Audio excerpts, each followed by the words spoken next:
Greetings! We're going to be working today inside of Visual Studio's code, creating a basic HTML and CSS website, and I just thought I'd tell you before we begin the settings and extensions I'm using.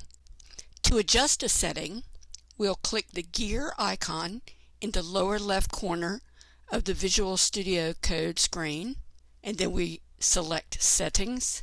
The Settings window opens. Autosave is the first thing that you'll see. The default is off. Click the drop down caret and select After Delay. Then we want to start typing word wrap. Word wrap comes to the top. The default setting is off. Let's turn it on. Then I like, personally, and this is personal preference, I go to HTML and I uncheck auto closing tags. That way I don't automatically have a closing tag when I create an opening tag, which can get in the way at times, but that's definitely a personal preference thing.